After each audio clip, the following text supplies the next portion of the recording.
Kindie Rock Stars.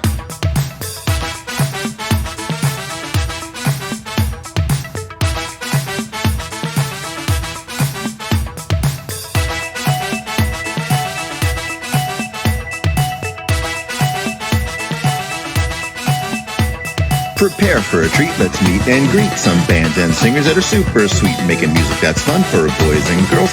Help them learn about this great big world. Fun for the family, yes it's true, your kids will love it and you will too.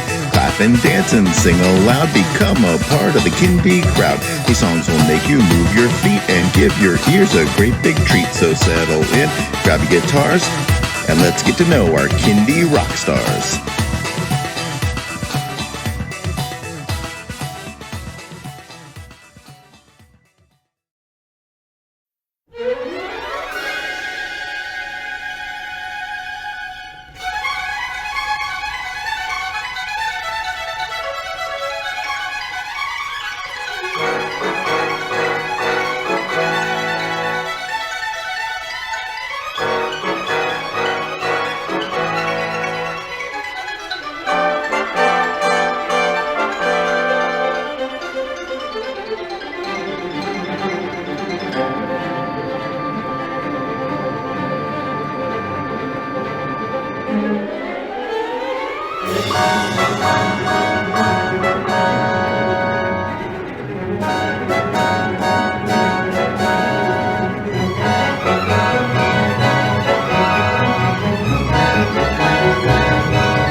Welcome to a very special episode of Kindie Rock Stars.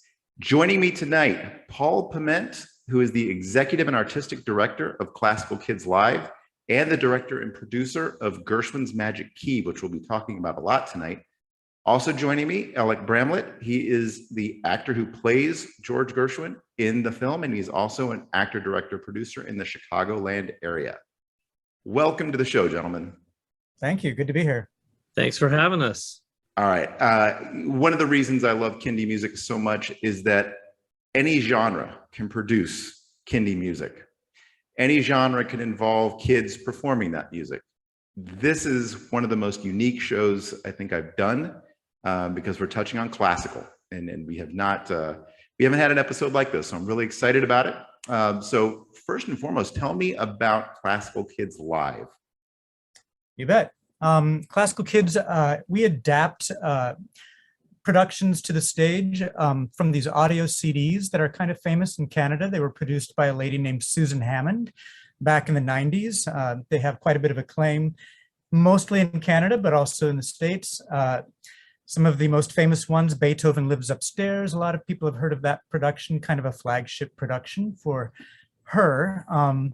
She contacted me about 20 years ago now and asked me if I would produce the live versions of these recordings, which involves me adapting the recordings to the stage to be performed as a theatrical symphony concert with a professional orchestra on stage.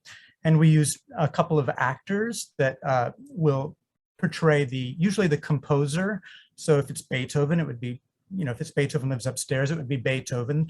There's always a child character in the production that serves as the point of entry for the kids in the audience to relate to the world of the composer and the time period. These are family concerts, so parents bring their children to the symphony to learn about these great composers. And the Gershwin's Magic Key production, that's one of the first ones that we actually did on our own rather than adapting from the former CD series. So we started that from scratch back in 2014 is when we started working on that and conceiving it. And it was produced live at the Kennedy Center with the National Symphony Orchestra in 2015. And since then, it's performed probably with 30 plus orchestras around the world. I've kind of lost count, but we've been mostly in North America, the United States and Canada. We have been overseas, Kuala Lumpur and Malaysia with the Malaysian Philharmonic. And yeah, it's been just a wild ride. It's been really fun. It's a great show. So each of these shows contains that musical element, but it also contains like a stage show that's scripted with actors, and it kind of blends together the performance and the script. Absolutely. That's our magic formula, is taking a story and pairing it to the music. So when you take a story and a music combination is captivating for kids. Any musical theater show, you know how that works, and it kind of elevates the emotion of the story. Things get so emotional that you burst into song. Well, we're not bursting into song, but it's kind of the same concept, where that symphony orchestra on stage, combined with the story element, elevates the emotion of the story. When you put music to a sad scene, that music is going to emotionally move you. If it's an exciting scene or a happy scene, it's going to move you into that type of emotion. And it works as just a captivating element for the kids, makes them focus. You can hear a pin drop in there. They're so tied to the performance and pulled into it, sucked into it. So yeah, that's the magic combination: story and music together. And so, Elic, your experience as an actor in this, talk about that a little bit.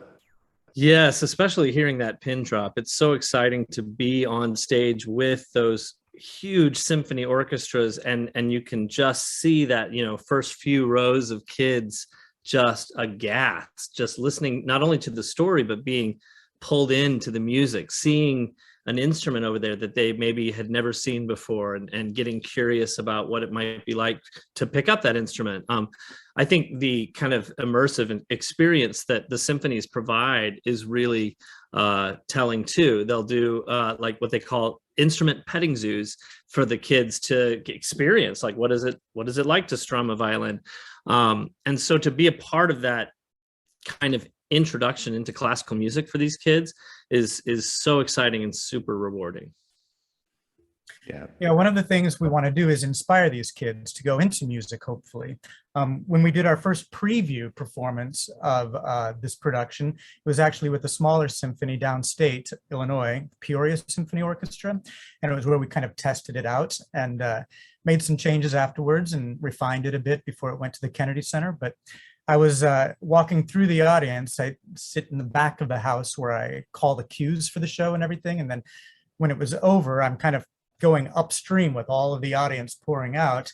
And I heard a kid say to his parents that he wanted to become a composer, like the kid in the show becomes. So I was like, we did it. That's we did exactly what we set out to do. So that was reassuring that we were on the right track.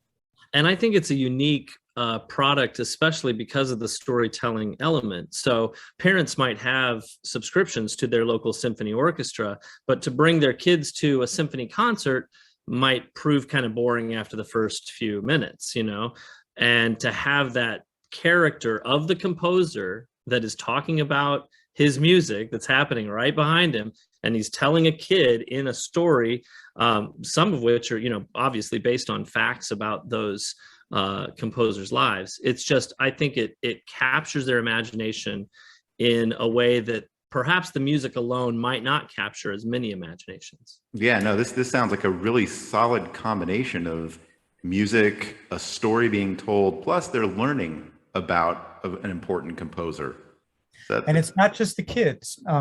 Those parents leave having learned a lot about the composer too. And some of them exposed to the symphony for the first time because they're bringing their kids to an orchestra concert that they might not typically go to in the first place in their lives. But we were performing a show with the Charlotte Symphony Orchestra, and the executive director said, "We love having you guys because, yes, we're inspiring the next generation of music lovers, but we're also exposing the parents to classical music, and many of those parents become their next year's subscribers."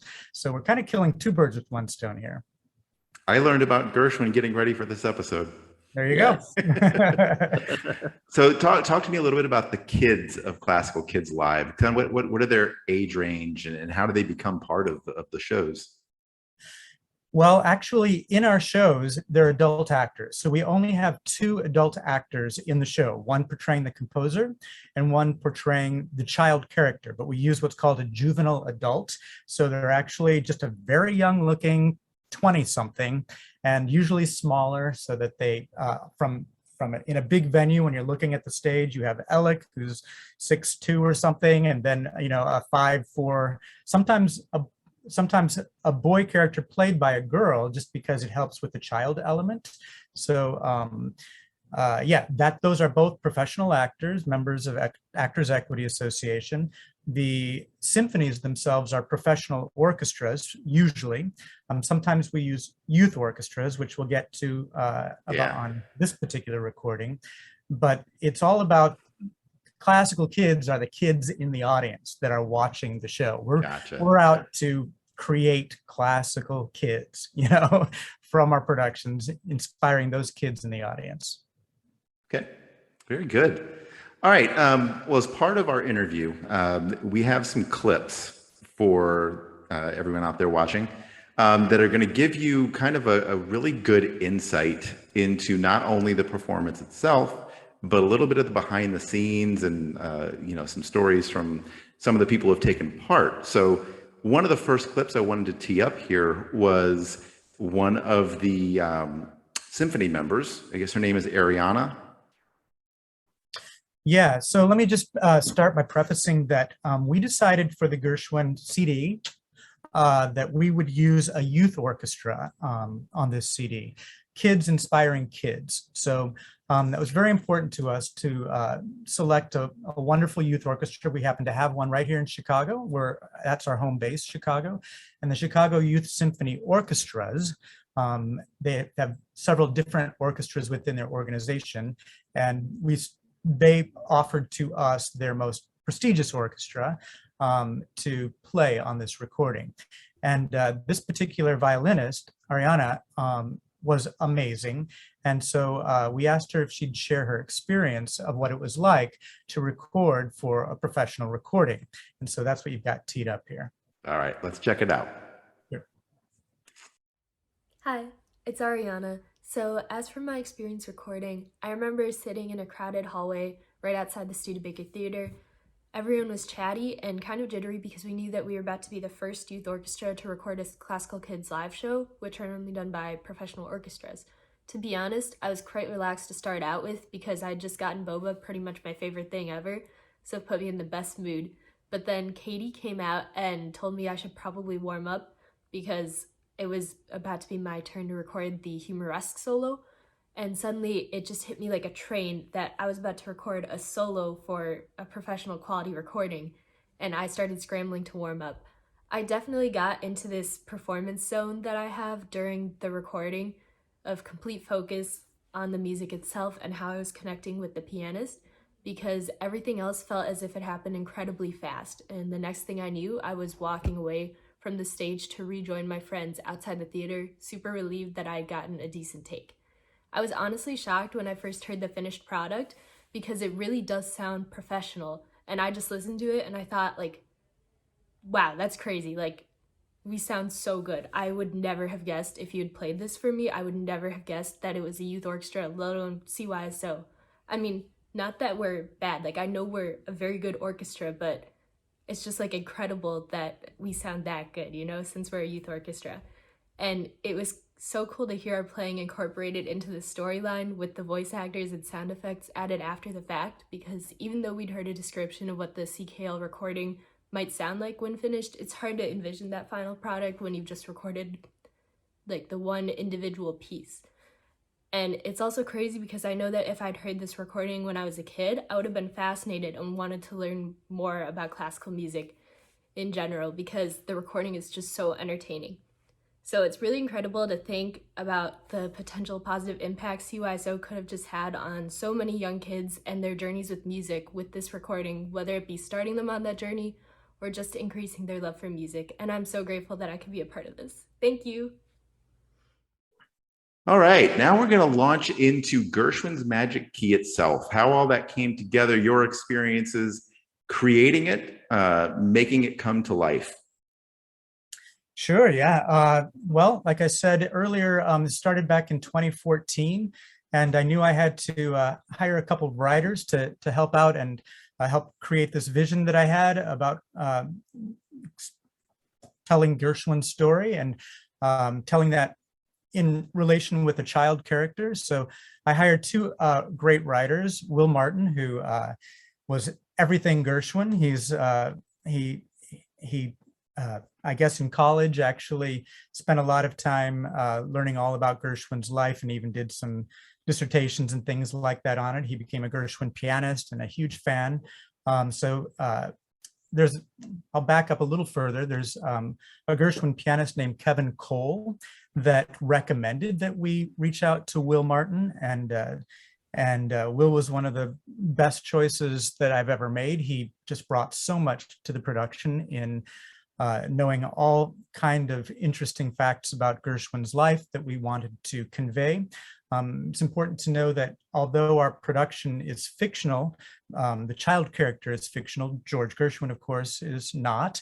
And we're going to want to share as much information about that composer as possible. So we create a fictional story where George meets the kid on the streets of New York, the kid, and we named him Kid, so he could be kind of a universal character that we could all relate to. And Kid is selling newspapers on the streets of Tin Pan Alley because he is drawn to the music there. Tin Pan Alley is where song pluggers would plug away at selling sheet music on the sidewalks in Tin Pan Alley back in the 1920s.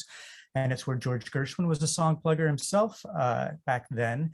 And Kid meets George Gershwin. George Gershwin recognizes the musical potential in this child and decides to help him discover music. And he does that by taking him to various places in New York City, a Yankees game, top of the Empire State Building, Central Park, Coney Island.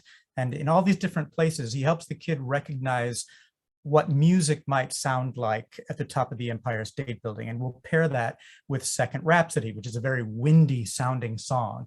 Or we'll pair Yankee Stadium with Strike Up the Band, or Coney Island with American in Paris, where we go on a roller coaster ride. And much of the music in American in Paris feels like a roller coaster ride. So that helps the kid discover music and helps the kids in the audience discover music. But we also hired another writer, Libby Wheeler, who is a young adult fiction writer, and she wrote from the perspective of the kid character. So between Will representing Gershwin himself and Libby representing the kid, we kind of got a perspective of both of these characters melded together into a story. I basically gave a brief vision of what I wanted to happen in terms of them visiting these different places in the city and pairing music to those different places and having a child character that is the point of entry into the story for the kids in the audience, and having Gershwin represent the historic facts of the composer. And then I let the writers go off on it, and then they'd come back to me with scenes and we'd tweak them, and that's the basis for how the show was created. I'll let Elic get more into the nitty-gritty as an actor of what it was like to come into that process and learn how to pair the dialogue to the music and all of that sort of thing. Well, I was thrilled to be asked to originate the role of George Gershwin in the production. So going back a little bit before that, I had been working with classical kids for years, playing the role of Mozart in Mozart's Magnificent Voyage.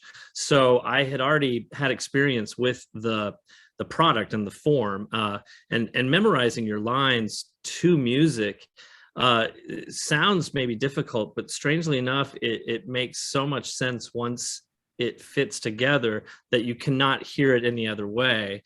And it's really interesting to see how the music informs the dialogue, and the dialogue is informed by the music. And it's really kind of a dance between the orchestra and the actors that is just a thrill to be a part of.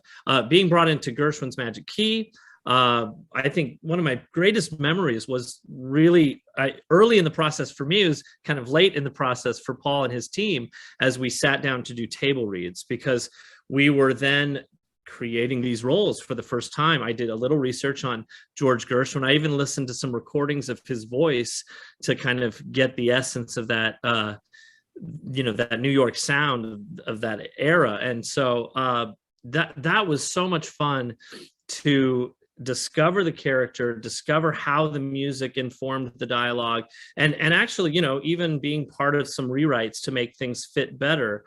all the while we're performing on at a table read with recorded excerpts. So it's not a live orchestra yet. Once you then add the live orchestra element, it's a new game of push and pull and working together, dancing together, if you will, to make the scenes work with the excerpts that are chosen. And kudos to this team of Will and Libby and Paul putting this together, because it really it's poetry. I mean, it's just masterful how they were able to choose the exact right song to use for this part of the story, and to have the arc of the whole story be entertaining and informative as well. And I should mention, I not only play George Gershwin, I play Mama Gershwin in the show too. So I've got quite a range, I guess you could say. When you play a clip, I'm sure you've got one queued up here, but the audience should listen specifically how the dialogue really matches up with the phrasing of the music. It's done specifically in so much detail, rewritten and rewritten and rewritten so that the dialogue lands on certain notes. A sentence will span the phrase of music, but land at exactly the same place. And we did that by actually timing it. So Will and I would read the script together over and over again before the actors ever got there. And we would just time the dialogue and then be like, we have too much dialogue for that phrase. And we'd rewrite that sentence to fit that phrase of music, and just tediously over and over again. But it was a super fun, creative process like I don't know if there's any other process like it. It's almost its own art form. But hopefully your listeners will hear that when they listen. I think it's really interesting. Yep. Yeah. No. Let's give everybody a little bit of a treat here and take them through both visually and through sound for those listening on the podcast. A journey through Gershwin's Magic Key. So we have a couple of clips keyed up that kind of go through the story. So the first one is of Kid actually meeting George, correct? That's right. All right, here we go. Let's take a listen, or let's watch this clip.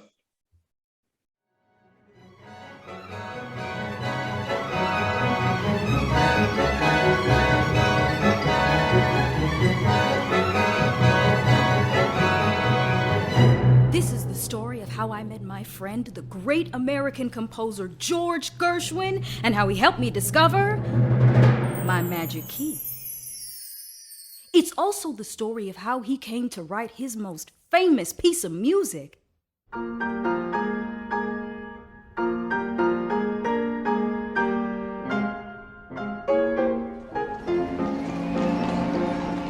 Our play begins in the New York of the Roaring 1920s, a time when Americans were optimistic about the future. This was the time of the first skyscrapers, the automobile, of jazz and dancing and flappers, of movie stars and gangsters. People of every creed and color were hopeful that, like buildings rising to scrape the sky, people were rising up as one nation, indivisible, with liberty, justice, and a swell opening clarinet solo for all.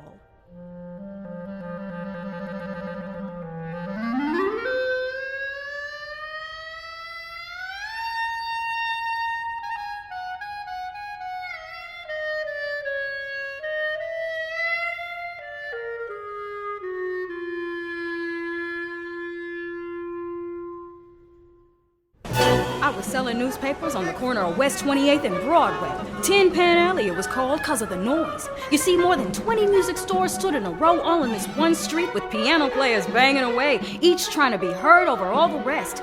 You can't imagine the noise, like 1,000 tin pans clanging together. Some people called it racket, but all those sounds made my heart pound.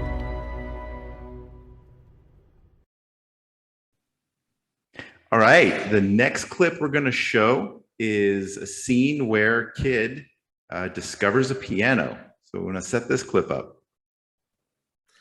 Yes. So this is after my quick change, coming back from being Mama Gershwin, talking to the kid, and telling stories about George's life when he was the kid's age. So there's a nice little connection between Mama Gershwin and Kid there, as you know, the Russian mom, it makes tea for Kid. And so anyway, after that quick change, I come back as George Gershwin because Mama has shown Kid where the old piano was. And so the kid has a little monologue as Kid circles the piano, and then George comes out and says, well, you'll see in the clip, I guess. All right, let's check it out. You found it. Mr. Gershwin. My piano. It's a little out of tune, eh? No, it's beautiful. When I touched the keys, I heard something inside. Your piano was calling to me. Looks like you may have found what you're looking for. The piano? The piano is a composer's best friend. From that wooden box of wires and mallets, you can find all the parts of an entire orchestra. And the music of a whole city? Now you're thinking like a composer, kid. Hey, what's that? This? Oh, it's just my tune book.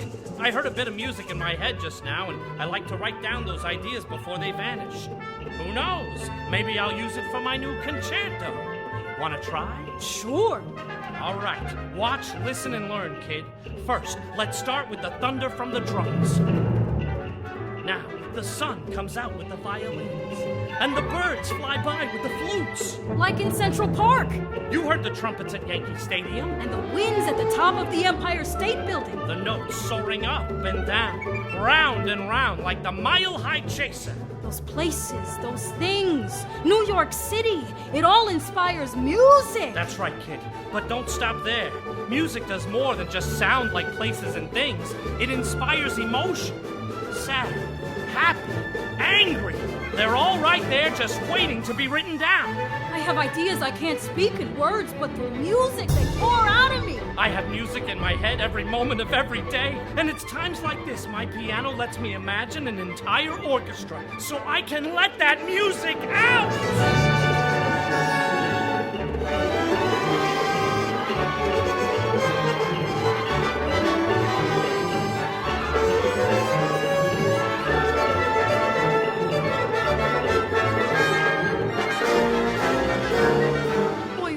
I get what you're saying, Mr. G, but I feel like I have so much to learn. But once you find your key, the sky's the limit.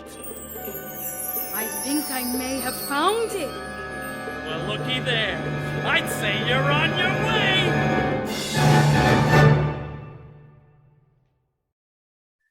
All right, we got one more clip to share from Gershwin's Magic Key. So guys, you want to tee this last clip up?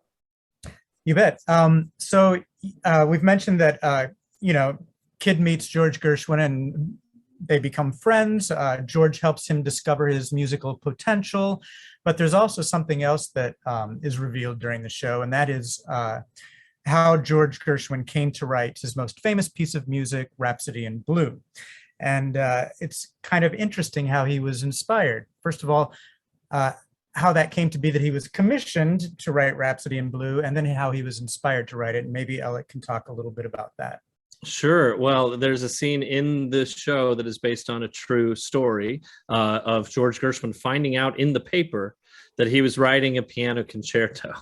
And it was sort of a rumor that spun off into a journalist's ear. And then they published an article saying George Gershwin's writing a new concerto. So then he figured, well, I've never written a piano concerto, but I guess I better do it now because it's already out there. So he tells the kid he's got to go. He's got to catch a train to Boston. He's working on Sweet Little Devil, his next Broadway show. And then he conveniently leaves his lyric book. What does he call it? His tune book?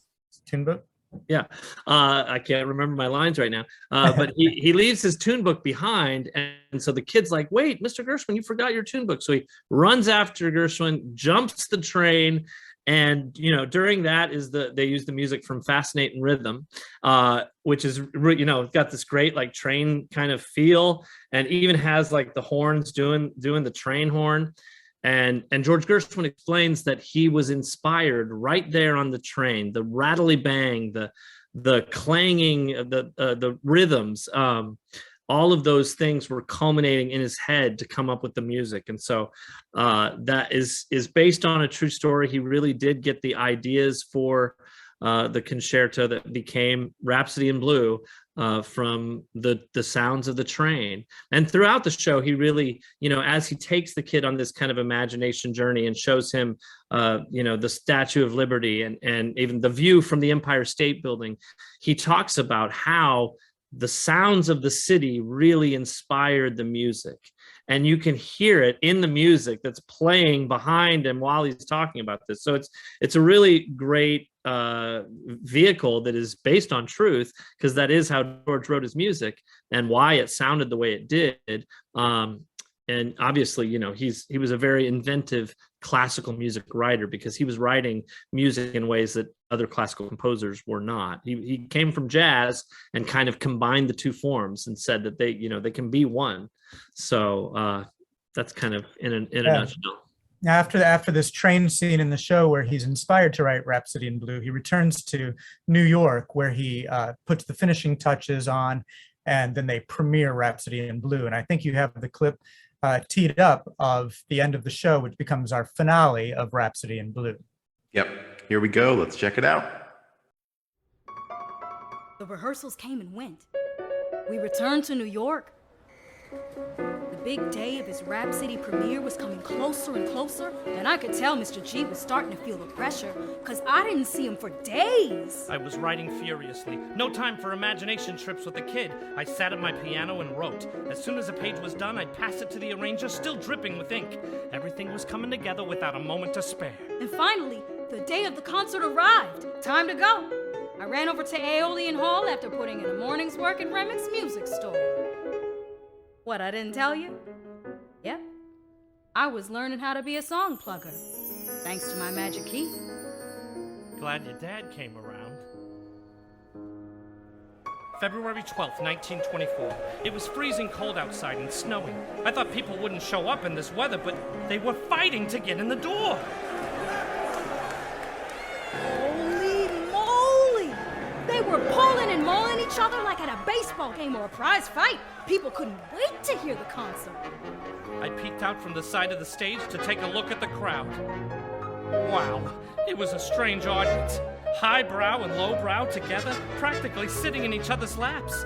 Vaudevillians, concert managers, come to have a look at the novelty. Tin Pan Alley-ites, composers, symphony and opera stars, flappers, cake eaters, all mixed up higgledy-piggledy. It's time for my entrance. The lights dimmed, the orchestra tuned, and there he was. Good old Mr. G. Everybody cheered as he walked out and sat down at the piano. Now it was time for... Wait, Mr. G, I don't know the title. I told you, kid, the title comes last. But time's running out. It's now or never. Well, what do you call it? Why, of course. A Rhapsody in Blue!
All right. Well, I hope everybody enjoyed that preview of Gershwin's Magic Key. If it comes to your town, please go check it out. Hope you guys come to Vegas. I have a 2-year-old about to become 3-year-old, but I think she would dig that kind of stuff. She loves music and things like that. So Music plus acting plus all that good stuff. Definitely would go see your show. Nice. So that being said, what comes next after Gershwin? Are you guys working on something new? Got a new composer that's going to be the focus? We actually do. Well, first of all, we have 5 productions in our repertoire. Gershwin's Magic Key, we mentioned Beethoven Lives Upstairs and Mozart's Magnificent Voyage. We also have Vivaldi's Ring of Mystery and Tchaikovsky Discovers America.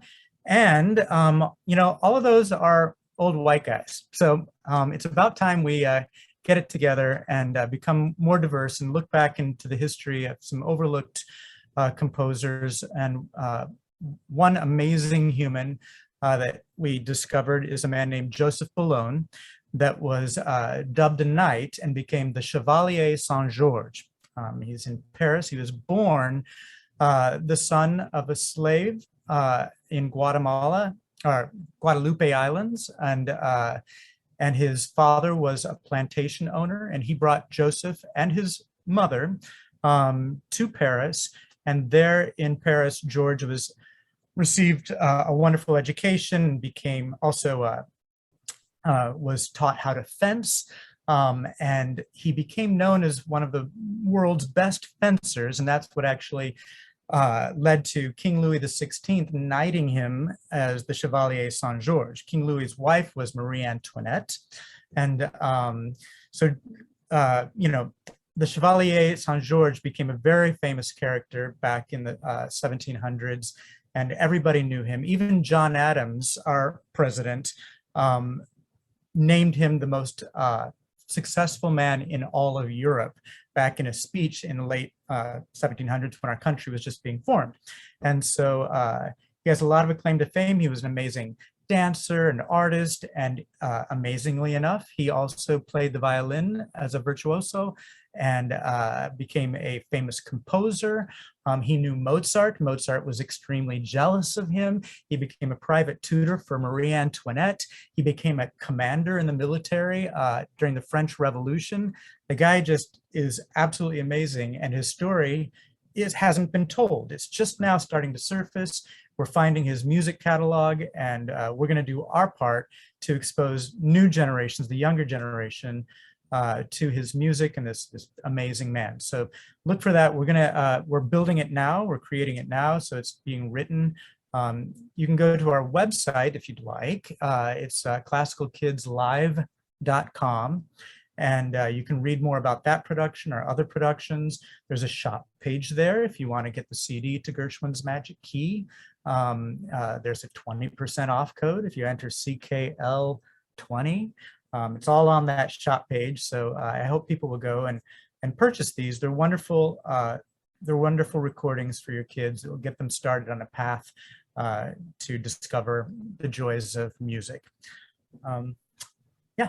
Excellent. Well, kudos to you, Paul, and to you, Elic. This is some really, really great stuff.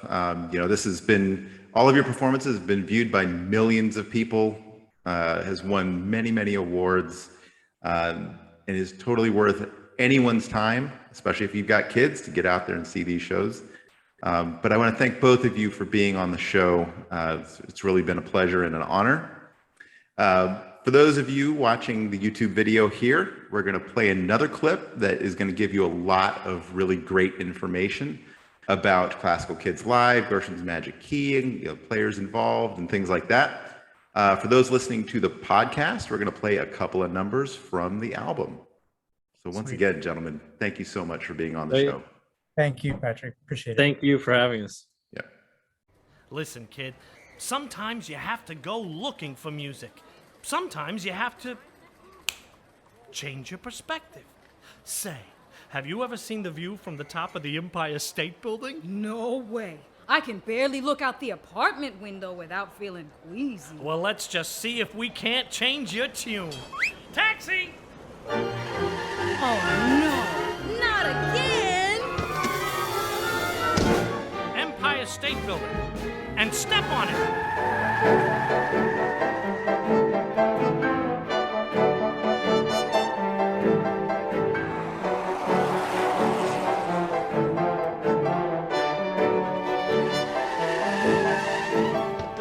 I saw it, towering above the rest of Manhattan, the Empire State Building, the eighth wonder of the world. It stood 1,250 feet tall.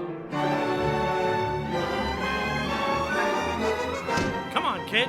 We're going to the top. Hold the elevator. Thank you, my good fellow. 102nd floor, please.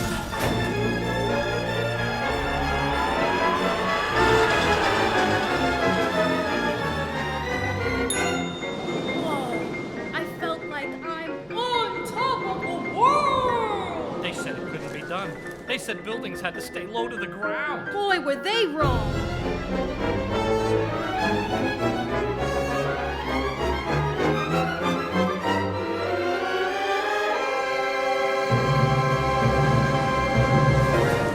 American ingenuity. A lot of hard work. An architect does with stone and steel what I do with an entire orchestra. The sounds of the machine age, kid. Staccato, not legato. I hear hammering and riveting. Giant cranes are lifting tiny men high into the air.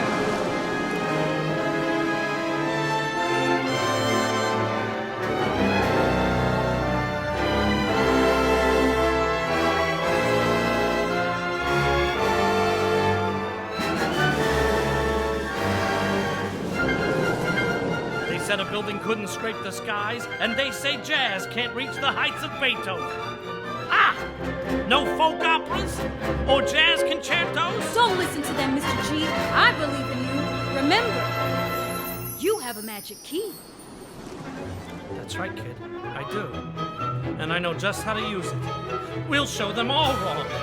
I'll build a skyscraper of American music.